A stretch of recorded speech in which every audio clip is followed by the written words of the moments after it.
Di sebuah rumah di puncak, hiduplah dua kucing bersaudara. Ada si Abu, si pintar yang selalu bersemangat untuk belajar hal baru.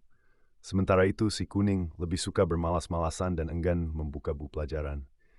Baginya tidur siang adalah segalanya. Setiap hari si Abu menghabiskan waktu untuk membaca dan mengasah pengetahuannya.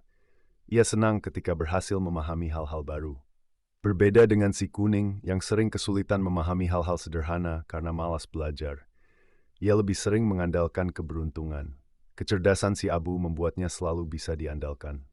Sementara si Kuning seringkali melakukan kesalahan karena kurangnya pengetahuan. Suatu hari, pemilik mereka memberikan tantangan. Siapa yang paling cepat menemukan camilan tersembunyi akan mendapatkan hadiah istimewa.